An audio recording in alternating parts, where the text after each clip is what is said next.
So in the last few lectures, we have discussed about lasers. What are the basic principles behind laser? Uh, how can we interpret the principles with the help of energy level diagram? What are the basic components of any laser? And we have discussed four types of laser. Two solid-state lasers, namely ruby laser and ND-YAG laser, and two gas lasers, namely CO2 laser and helium neon laser. Now, today we will discuss on some numerical problems that can be asked from that discussion. There are several types of problems that can be asked from this portion of laser. Let's discuss the first type of problem. Our problem sheet has already supplied to you.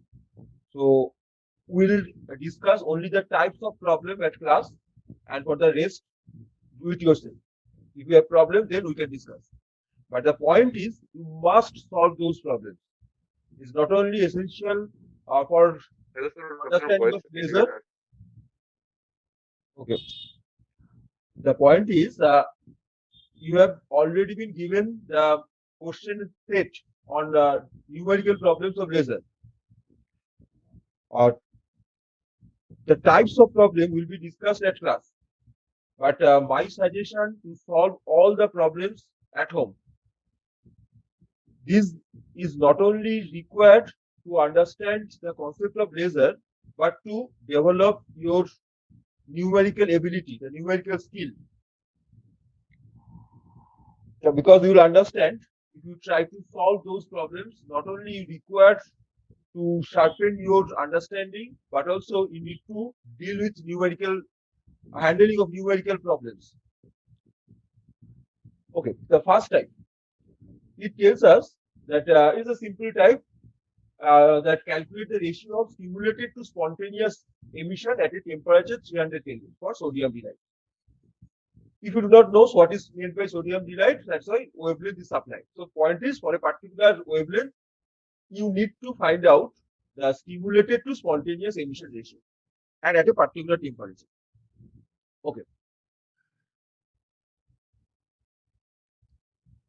So given is the temperature, which is 300 Kelvin in this particular case, and the wavelength of the emitted light. That means we have two energy levels, and whenever a transition takes place, and suppose this is the transition that occurs. Now, for this particular transition, that means whenever an atom or a molecule is de-excited from high energy state to low energy state, then a photon is emitted either by the process of spontaneous emission or by the process of stimulated emission. Now we have to estimate that ratio of stimulated to spontaneous. Now we know that stimulated emission rate, the stimulated emission rate can be written as B21 N2 mu. If you remember, we have written stimulated emission rate, that means the number of atoms which are or molecules which are de-excited from high energy level to low energy level per unit time, per unit volume. That rate, that is how fast the number of atoms are de-excited, that rate depends on number of atoms. So if the number of atoms in high energy state is N2, and low energy state is N1, this is the number per unit volume, always remember. So N2 U nu and proportionally constant, which is B21. So this is for stimulated emission. Whereas in case of spontaneous emission, it is depends only on the number and the proportionally constant A2. Therefore, when the question is find out the ratio of stimulated to spontaneous emission, so this is our rate. So it is simply B21 by A21 into U. Now, we have derived the relationship among Einstein's AB coefficients, and we know B coefficients are same, and A to B ratio is 8 pi h mu cube by C cube. And from Planck's law, we know the expression of energy density also. So if we combine these two, then our rate becomes, we just put the values, then it is B21 by A21, B21 by A21, that is C cube by 8 pi h nu cube into this. Therefore, we have only this portion rate. This is the ratio. Now, as per question, instead of frequency, wavelength is supplied. So we write the expression in terms of wavelength. That means mu is converted as C by lambda. So it is e to the power AC by lambda kBT. kB is the Boltzmann constant. T is the temperature in absolute scale. So now all the quantities are known to us. So either you can utilize the formula directly, or if you do not remember, then just get the equation done. Now put the values. So H we know, H is 6.625 or 626 in 10 to the minus 34. C is 10 to the power 8 meter per second. Lambda is supplied as 4890 angstroms. If I write it in terms of meter, this is our wavelength, Boltzmann constant, and plus the temperature. If you put those values in the calculator, then R comes out to be this. My suggestion, do this calculation at home. Because on each semester, it is observed that most of the students know the formula at the time of semester exam, but cannot do the calculation. So be careful. Now we observe, the point is that we observe that the value of the rate comes out to be of the order of 10 to the minus 36. That means stimulated to spontaneous rate is very small, 10 to the minus 36. What does that tell us? That at room temperature, 300 Kelvin, for 5890 angstrom, which is in the visible range, it is yellowish. Stimulated emission is very less compared to the spontaneous emission. And that is the fact. We know it. That's why we need to do so many things to increase the rate of stimulated emission. We require metastable energy state, we require pumping scheme, so that stimulated emission would be larger than spontaneous emission. Okay. Let's do another problem. Similar type of problem. Again, you have to find out the ratio, but here the ratio is asked for spontaneous emission to stimulated emission. Again, the temperature is supplied and wavelength or frequency supplied. Here, frequency is supplied instead of wavelength. There are two different frequencies that are supplied. One corresponds to visible light, 10 to the power 14 hertz, corresponds to light of, we have to say corresponds to visible light. That means the light spectrum which is visible to us, 4000 to 7000 angstrom, corresponds to a frequency of the order of 10 to the 14 hertz. So this is one type of frequency that is applied. Another type of frequency, 10 to the power 9 hertz, which is microwave. Microwave. It is also electromagnetic wave, but not in the visible range. Now, we need to estimate again the spontaneous to stimulated emission. Okay. So ratio, now it is just the reverse, spontaneous in the numerators and stimulated in the denominator. So if we find out the ratio with the help of the Einstein A to B coefficient and the energy density form, then ratio comes out to be this. If you remember, the previous case is just the opposite. 1 by e to the power h nu by kBt minus 1. Now it is e to the power h nu by kBt minus 1. So this is our ratio. And we can put the values in the formula directly. All the quantities are known. So for visible light with frequency this, the ratio comes out to be this. So if we plug in these values in the formula, these values we are plugging and we are getting this value. So you observe spontaneous to stimulated emission rate is of the order of 10 to the power 10. So again, what we understand, spontaneous emission is very large in comparison to stimulated emission. Spontaneous emission is very large with respect to stimulated emission for visible light. For visible light. Okay. Now, if I do the same thing for microwave, a frequency of the order of 10 to the power 9 hertz, Then let's see the same formula. Only instead of 5 into 10 to the power 14, we are putting the value of 10 to the power 9 here. And doing that, we observe the ratio comes out to be of the order of 10 to the minus 5. What does that tell us? That now spontaneous to stimulated rate is of the order of 10 to the minus 5. That means spontaneous emission is lower in comparison to stimulated emission. That means for microwave, we are comparing two different types of electromagnetic waves at the same temperature. Temperature remains fixed. But we observe that when we are using microwave instead of visible light, then stimulated emission is more probable than spontaneous emission. Stimulated emission is more probable because we have observed that stimulated emission rate is greater than spontaneous emission rate now. So you need not to do anything more to get the stimulated emission done. Already the stimulated emission is more probable than spontaneous emission. Stimulated emission is more probable than spontaneous emission for microwave, not for visible light. And that's why it is easier to construct a measure. Measure means, what was laser? Laser was light amplification by ACR. ACR means stimulated emission of radiation. Stimulated emission is the process of getting light, radiation. That's why it is called stimulated emission of radiation. That's the process. And we require amplification. But what type of electromagnetic wave we are using? We are using visible light. That's why it is laser, light amplification by stimulated emission of radiation. Whereas if we use microwave instead of visible light, we call it as measure, microwave amplification by stimulated emission of radiation. It is microwave amplification,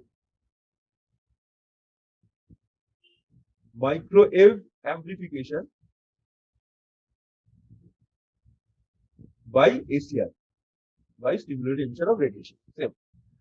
So you observe measure is easy to construct because in case of measure, that is whenever you are using microwave, then probability of stimulated emission is already greater than spontaneous emission. So you need not to construct, you need not to do something different to get the stimulated emission better than spontaneous emission. What you require to do in case of laser? In case of laser, we have to think of the three conditions. The first condition, we need to have metastable energy state. Second, we need to have population inversion, and that's why pumping scheme is so required. And third, we require the amplification. In case of measure, that conditions are not so strict. So please remember this thing. Okay. So that was one type of problem. Just you need to find out the ratio. Straightforward question. Only you need to know how to utilize your calculator. Next type of problem. Favorite of the university. A relative population, which is the Boltzmann ratio. Relative population is ratio of the number of atoms, number of molecules per unit volume. So you can say N1 by N2 or N2 by N1. That is the relative population. The relative population of 1 by E is representative of the ratio of population in two energy states at room temperature. Determine the wavelength of radiation emitted at that temperature. Okay. So temperature is given. You have to find out the wavelength. Okay. Step by step. First, what are the given quantities? One given quantity is temperature, and we always convert the temperature in the Kelvin scale. That means the temperature supplied is 300 Kelvin. Second thing, the ratio is supplied. Ratio of population is 1 by E. But whenever we talk about ratio of population, it can be N1 by N2. That means number of atoms per unit volume in lower energy level to number of atoms in per unit volume in the higher energy level, or vice versa. So this, or it can be N2 by N1. Which one? How can we understand that it is N1 by N2, not N2 by N1, or the reverse? For that, observe the quantity given, 1 by E. 1 by E, understand, is a fraction. 1 by is a fraction. That means it cannot be N1 by N2 because we know from Boltzmann distribution that lower energy levels, or from our common sense, lower energy levels are more populated. That means in general N1 should be greater than N2. N1 in general greater than N2 unless you do the pumping so that population inversion is achieved. Otherwise, in general, in normal case, N1 is greater than N2. Therefore, N1 by N2 is always greater than one quantity. So, 1 by E cannot be represented by N1 by N2. So, it must be N2 by N1. So, that is the logical flow. So, temperature is supplied, and we know Boltzmann constant, of course. And if we say N1 and N2 are the population, that is number of atoms per unit volume in energy level E1 and E2 respectively, then N2 by N1, which is 1 by E, can be written in this way. This is Boltzmann statistics, remember? According to Boltzmann statistics, Ni is proportional to e to the power minus Ei by kT. From that, we can write N2 equals to N2 proportional to e to the power minus E2 by kT. N1 is proportional to e to the power minus E1 by kT. Therefore, N2 by N1 will be e to the power minus N2 minus N1 by kT, which is this. Okay. So we have used it before. So N2 by N1 we know. And as per question, N2 by N1 is supplied as 1 by E. That is e to the power minus 1. So if we just compare these two, you need to compare these two. If we just compare these two, we get H3 by lambda kT equals to 1.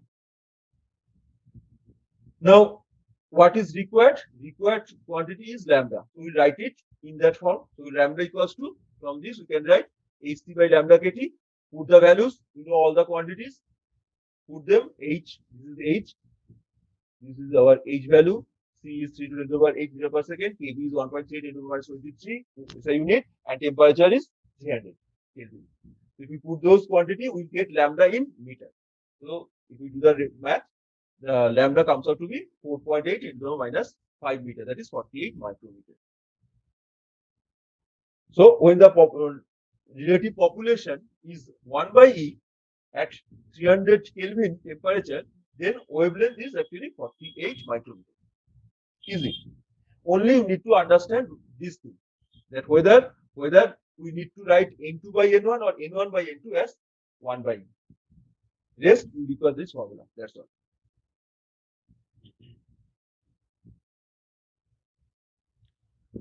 The same type can be asked in different ways. In the problem set, you will observe there are some questions related to that type of problem. Now, next type. Oh, by the way, there is one type of question. You'll get it in that question set. In the last semester also, that question came.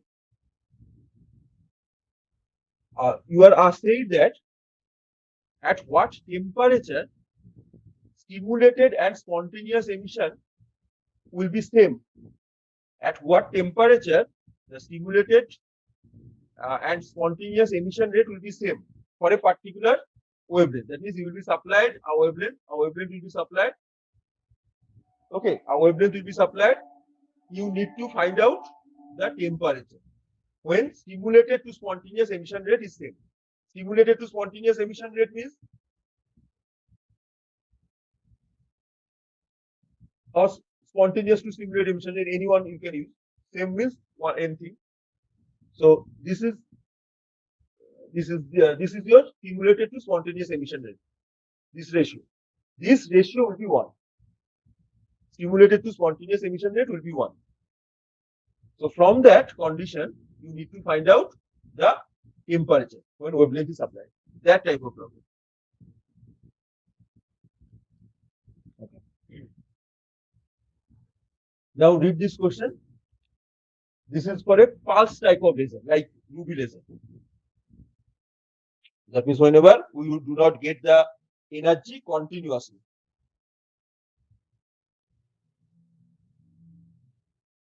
What it says? A pulse laser is constructed with ruby crystal in the active element. The ruby rod contains typically a total of 3 into 10 to the power 19 chromium ions. If the laser emits light at 6943 angstrom wavelength, then find the energy of the emitted photon in electron volt. First part is very easy. So energy of a single photon can be represented by hc by lambda when wavelength is supplied. So energy of a photon is hc by lambda. Lambda is supplied 6943 angstrom. So in meter, it will be 6943 into 10 to the minus 10 meter. H and C, you know, put them. And if you do that math, it comes out to be in joule. But again, as I always tell you, if the quantity is very small or very large, we cannot understand it. So we need to change the unit. So here we are getting is 10 to the power minus 19 joule. It's not understandable. So we convert it into in terms of electron volt. And in the question also, it is written find the energy in terms of electron volt. So we just divide it by 1.6 into 10 to the power minus 19 to get the electron volt. Done. Next, total energy available per pulse. Total energy available per pulse. So, as we have mentioned that this is a pulse type of laser. That means energy is not continuously released. Energy is released in a pulse form. So, one amount of energy will be released. Then for a small interval, after a small interval, another energy pulse will be released, and so on. So it is like waves you can think of. So this is one energy pulse, then second energy pulse, then third energy pulse, then fourth energy pulse. Now the question is, what will be the amount of energy in each pulse? If we want to find out what is the amount of energy contained in each pulse, so if I say this is our, I am drawing it in other direction. So this is our pulse. So it contains some amount of energy. This is the amount of energy it contains. Now what is that amount of energy in a single pulse? Now to get it, we need to know how many photons are there in this pulse. Because if we calculate the number of photons, then we know energy of a single photon. Then just multiply it. Suppose I know that there are 10 photons in a single pulse. Then 10 into 1.79 electron volt will be the total energy. So we need to find out the total number of photons. How can I get it? Now, in the question, it also said that ruby rod contains typically 3 into 10 to the power 19 chromium ion. And assuming total population inversion to occur. Total population inversion, what does that mean? It simply means for ruby rod, we know that the population inversion occurs between E1 and E2. E1 is the ground and E2 is the next excited, which is beta stable. Remember? So atoms will stay here. Now suppose there are n number of chromium ions, which are given, and all the chromium ions are excited. All the chromium ions are excited to E3. So this is our E3. All the chromium ions are excited from E1 to E3. And therefore, all the chromium ions, when de-excite, will come to E2 and they will stay there. All the chromium, this is an assumption as per the question. It is not possible in physical world that all the atoms are excited, all the ions are excited. But if we assume that all the ions are excited, all the chromium ions, so in general, this is the ground state where all the chromium ions lie. Now, whenever you are exciting them, then all the chromium ions initially excited to high energy level E3 by the pumping scheme, and then they are de-excited to E2, and they stay there because E2 is the beta stable. So how many atoms are now staying at E2? All the chromium ions, because all the chromium ions were excited to E3, so all of them will come down, all of them will be de-excited into E2. So now they are staying at E2. So when stimulated emission occurs, then all of these atoms will be de-excited into E1, and each of them will release a photon. So how many photons will be emitted? How number of photons emitted will be same as the number of atoms in E2. How many atoms are in E2? The same number of atoms, which are the number of chromium ions. Because total population inversion occurs. Total population inversion means all the ions, all the atoms, all the molecules are excited. So that means all this population inversion between E2 and E1 means all the atoms, all the ions are in E2, high energy level. Then we say total population inversion of this. So all the atoms, all the ions are in E2. Each when d excite gets and gets a photon. So for each atom there will be a single photon. How many ions of atoms are there? 3 into 10 to the power 19. So how many photons will be emitted? 3 into 10 to the power 19. As simple as that. So total energy per pulse, we just multiply this. So 2.8629 into 10 to the minus 19 joule into number of photons, which is 3 into 10 to the power 19. So if I multiply these two, we get the total energy as 8.59 joule. Now, this is different type of problem. Let's try to deal with this type. Read the question. It says, a ruby laser emits a radiation of 694 nanometer. We know 6943 angstrom, so roughly 694 nanometer wavelength it produces. Now we have to find out three quantities: coherence length, bandwidth, line width, and of course purity factor. Though purity factor is not included in the syllabus, so still I am just telling you. Now, these are not something new, but we do not know the term. That's the point. So what are the given quantities? First, note down. So wavelength is supplied and pulse duration is supplied.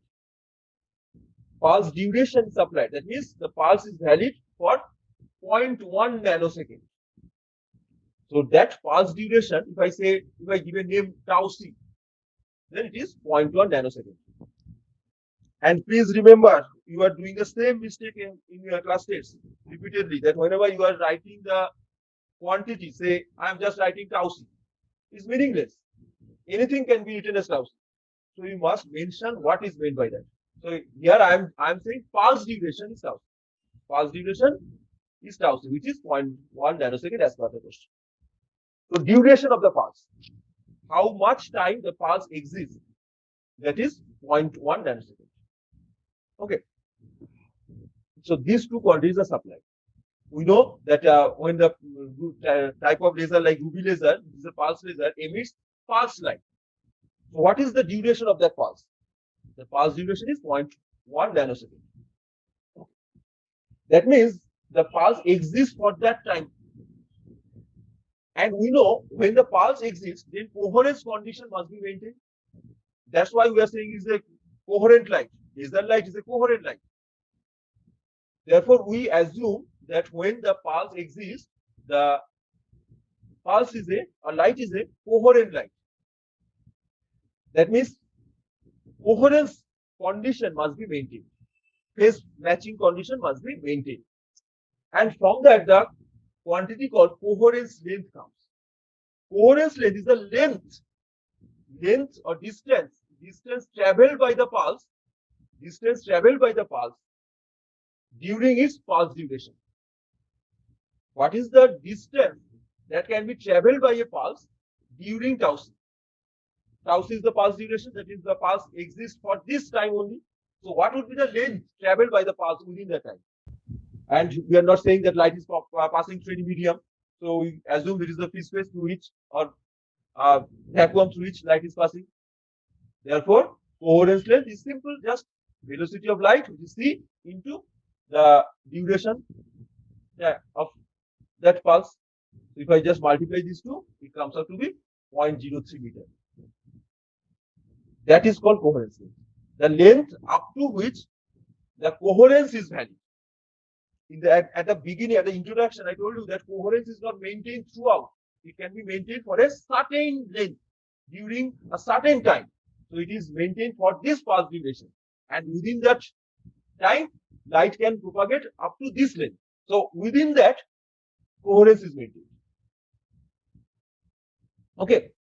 So 0.03 is the coherence. This is simple calculation. Next part, bandwidth. Bandwidth. What is bandwidth? Bandwidth is if we plot the pulse if we plot the pulse with frequency, that means along x-axis it is frequency and y-axis is intensity. Then by bandwidth we mean this distance in frequency scale. That is called bandwidth. I'm not giving the definition of bandwidth. You can estimate bandwidth from this type of diagram also. But the point is here we have these quantities only. From that, how can I estimate bandwidth? Bandwidth is related to the pulse duration. It is just the inverse of pulse duration. That means if we know the pulse duration, we know the bandwidth. In fact, in the optical communication, bandwidth is very essential because depending on the bandwidth, we can say the speed of the communication system. How much data can be communicated at a faster rate? We say the bit rate. Whenever you want to take a say broadband communication, you need to specify what bit rate you require. So how you can estimate that bit rate? Bit rate can be estimated from bandwidth, and bandwidth can be estimated in different ways. One way is to estimate it from the knowledge of pulse duration. If you know the pulse duration, then bandwidth can be estimated because bandwidth is just the inverse of pulse duration.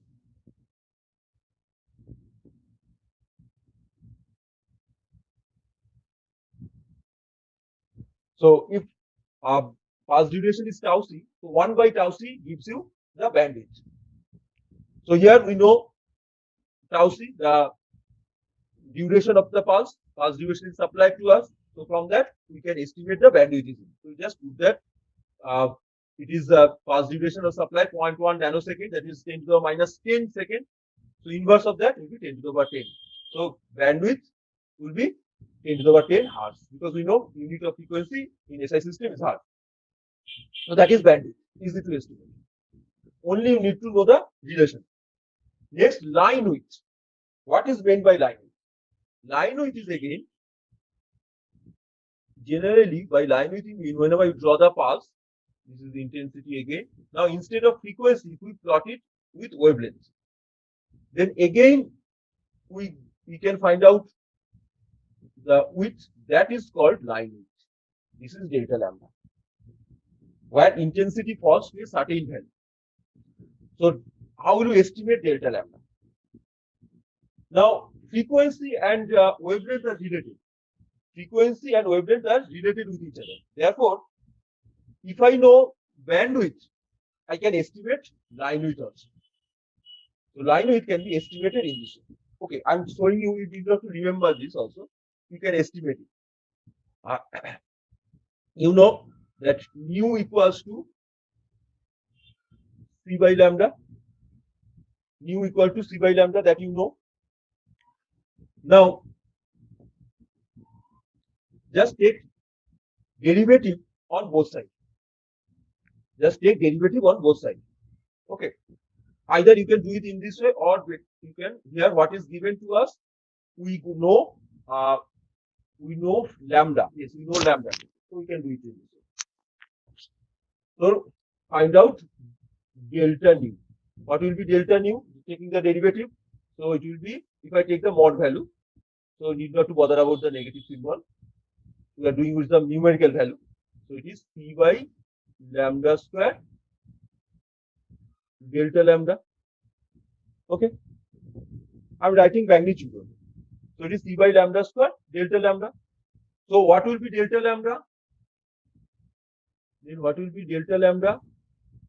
Delta lambda will be lambda square by c into delta nu. But we know either you can put, already you know the value of delta nu, you can put it, or you know that delta nu, that is the bandwidth, can be written as 1 by tau c. You can write it in this way also. That's what is written there. So since wavelength and frequency are related with each other, that is they are inversely proportional to each other, we can utilize that fact to, if I know that bandwidth, we can estimate line width, or if I know the line width, we can estimate bandwidth. So they are interrelated. And here I'm just showing you that relationship. So once we know either bandwidth or the pulse duration, we can calculate the line width. So here we know both, so we can use any quantity and get the answer. Line width. So line width is of the order of 10 to the minus 11 meter. So these are the general characteristics or properties of any laser light beam. Whenever we are dealing with laser light beam, then you need to know what is the duration of that pulse, if it is a pulse beam. If it is not a pulse one, then also you need to know the bandwidth and line width. So this is how you can estimate. These are the relationships. So coherence length is just the velocity into the pulse duration, and the bandwidth is just inverse of pulse duration, and you can estimate line width from the relationship with its bandwidth. It says a helium neon laser transition from 3s to 2p level gives a laser beam of wavelength this. That means whenever there is a transition, and this is the transition direction, 3s to 2p. What is 3s, what is 2p, we do not know, because whenever we have discussed the energy levels, I have simplified the name of the energy levels. I have given the name E1, E2, E3, apart from their actual names. So instead of writing 3s, 3p, 2p, I have used the simple names. I have given the names. We have given the names. To say. So how will you tackle that type of problems with our common sense? So here it says there is a helium neon laser where there is a transition occurs from 3s to 2p. Transition occurs. Transition means a photon is emitted. When a photon emits, we know when an atom or molecule is de-excited. That means the energy of the atom or energy of the molecule will be released. So it is jumping from higher to lower energy level. That is simple. That means from that common sense, we can say 3s is at higher energy level with respect to 2p. Okay. And 2p level has an energy equal to this. The energy of 2p level is supplied. You have to calculate the required pumping energy. Okay. Now, for understand, you know that for any type of transition, at least 3 energy levels are required. In fact, in case of helium neon, 4 energy levels are required. Okay? 4 energy levels are required. Now, here in the question, there is mention of two energy levels. And we can understand neither of these two is, a ground state energy level.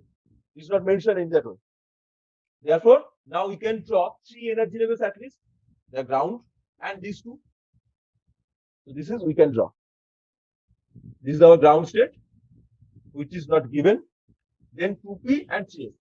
Since transition occurs from 3s to 2p, that means a photon is released from 3s to 2p. That means 3s must be higher with respect to 2p. That we can say. And transition occurs between these 3s and 2p, and a photon of wavelength 632.8 nanometer is emitted. That's what is shown here. Now, 2p level has an energy equal to this. So, energy E2p is supplied, with which we will measure it. We will always measure the energy with respect to the ground. So, whenever it is said the energy of 2p level is this, that means with respect to ground state, this energy is this. Okay. So, that is how. So, we know this is your E2p. Now, what is the question? Question is calculate the required pumping energy. We know for helium neon laser, the fourth one is the metastable, and population inversion occurs between third and fourth. So, and here population inversion or lasing action occurs between 3s and 2p. That means 3s must be your fourth level. This is the fourth level. That is, this is the metastable energy level, and pumping occurs between ground state and fourth level. So, this is the way pumping occurs.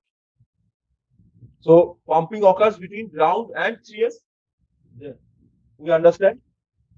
So, now the picture is clear. Pumping occurs between ground and 3s. transition occurs between 3s and 2p, and we also know the energy of 2p with respect to ground. So what we require this energy. That means we require energy of 3s with respect to ground. That is the amount of pumping. If I know what is the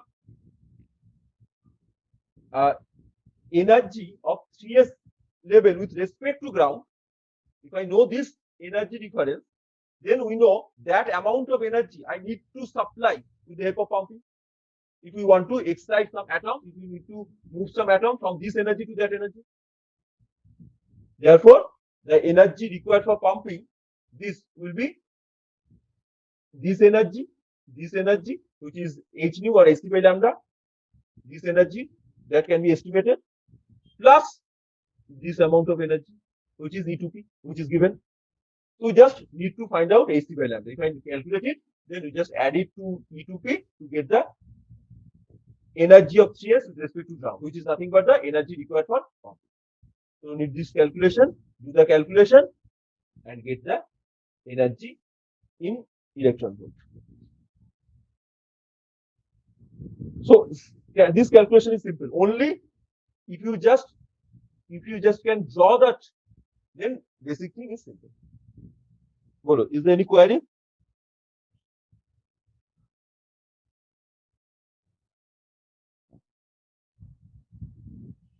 These are more simpler problem.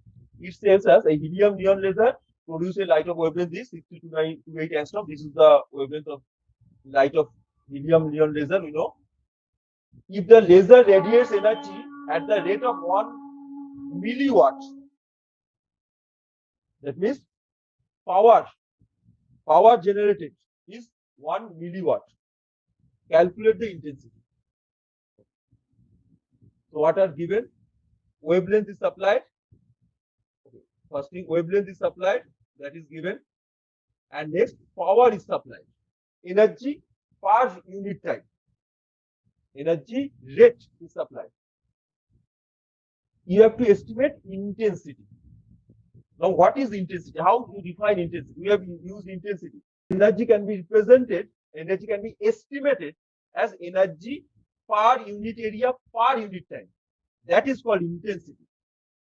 So intensity is energy per unit time, that is power per unit area. So intensity means power per unit area. Power per unit area. Power is supplied. What is required? Area. Now you observe, area is not given anywhere. But we know what? That laser can be focused at a very small region. That is why we can use laser for laser surgery also. Because out of 4 property of laser beam, one is the directional property. It is highly directional. That means if you think of any normal light beam, whenever you have a light beam, say this is the light beam, when it is focused, let me draw it again. When it focused, that's how it diverges. So if I focus it on a wall, instead of a small area, it will be focused on a large area. Whereas whenever we are talking about laser beam, so this is the area, very little divergence occurs, even after propagation of a longer distance. But if I focus it on a wall, then what would be the area? This is proportional to, not exactly equal, proportional to the square of the wavelength of the laser beam. That's why I have written here, a laser beam can be focused on an area equal to the square of its amplitude, square of its wavelength. Now you understand wavelength is very small. So area will be very small. Within a very small area, laser beam can be focused. And that area we can utilize to estimate the intensity. So here, wavelength is 6328 angstrom. Therefore, the area will be 6328 into 10 to the minus 10 to the power 2. You understand? Area is of the order of 10 to the minus 20 meters square.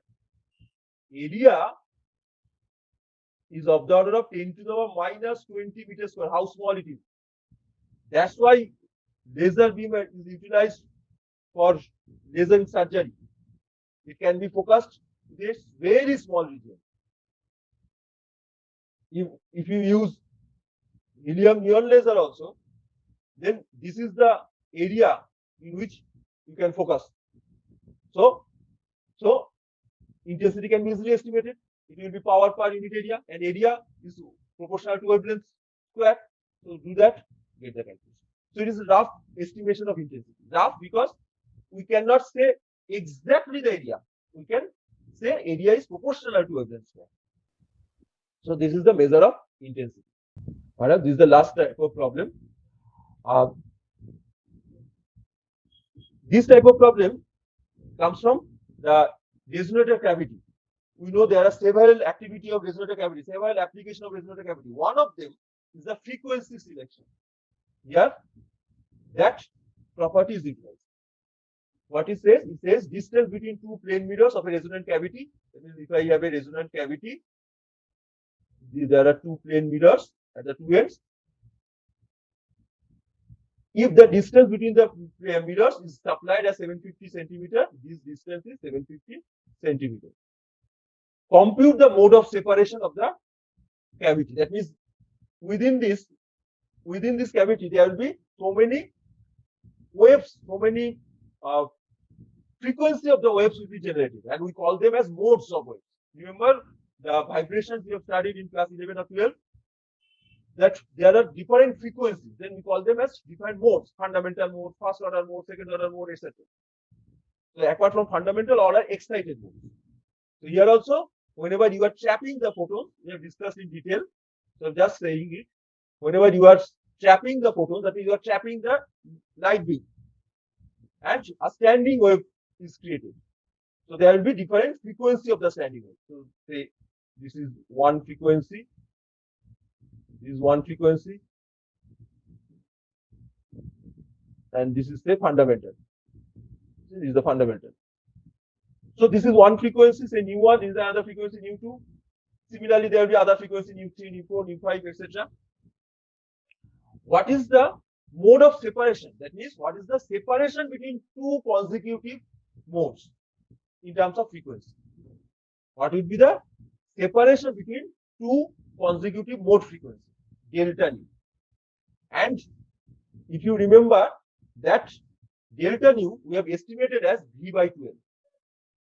V is the velocity of the light, L is the distance between the two mirrors. Therefore, here actually it is not vacuum. Helium neon gas is present. That means the velocity of the light is not 3 into 10 to the power 8 meter per second. But since the velocity is not supplied, or the refractive index is not supplied, we can assume that velocity of the light is almost same as velocity of light in free space. Therefore, velocity will be 3 into 10 to the power 8 meter per second. L is supplied as 750 centimeter, that is 0.75 meter. You can put the values, and this is the expression, this is the value you get for separation. So delta nu means separation between two consecutive modes. That means if we have one mode, say nu m, another mode is nu m plus 1, then this is the separation. That is the separation between two consecutive modes. So it is easy if you just remember this formula. This is velocity by 12. And as I told you earlier, that is, now we can tune it. We can tune the frequency by changing this length. The cavity length can be changed, and as a result, the frequency can be tuned. That is another aspect, another application of using optical resonator. So these are the types of problem we can deal in case of laser.